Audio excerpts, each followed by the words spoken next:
Ota mutugo atumia ya marathiete kuna ngũ cia kuruga na kwendia kuma mutito-ini uyu no kwa mutino umwe wao aratharikirwo ni irumia thi.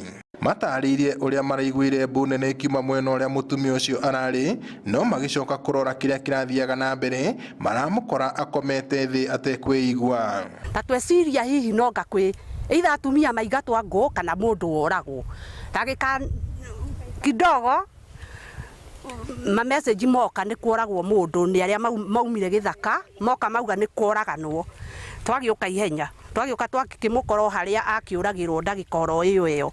Lembesa ni umwe wa atumia aria maroraga iguru wira wa kumatha ngũ na kwendia kuma mwena uyu niguo kuhota kurera ciana ciao.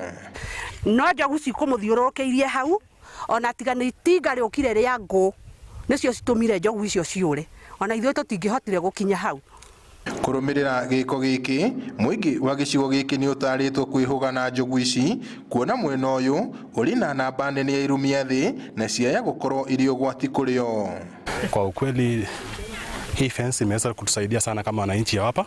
Ningependa kushukuru serikali kwa kuweza kutuwekea fence.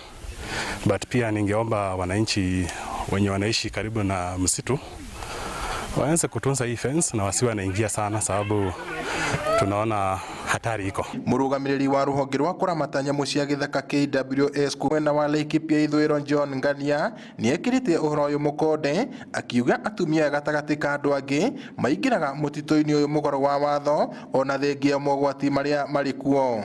Koguo KFS na CFA ntuye ngũ nĩ hinge uguo niguo horo uria wa ma ngũ nĩ ciahingirwo koguo we uronekaga ũgĩingĩra gĩthaka ũtarĩ na marũa ngũ nĩ ciahingirwo koguo nĩ irigo kũingĩra gĩthaka tafadhalini nĩ tũikare kũraihu na rũgiri tũtige gũthiĩ gũthũkia wĩra mũthondeke. Oho augite mwĩrĩ wa mutumia ucio ni woetwo na ugatwarwo mocarĩ-inĩ ya thibitari nene ya Nyahururu na oho gũthingatithia mũingĩ gũikara kũraya na kũrĩa nyamũ ici cia gĩthaka irĩ. Ngiribotere Inooro TV kuma taũni ya Nyahururu kaunti-inĩ ya Laikipia njĩtagwo Peter Mwangi.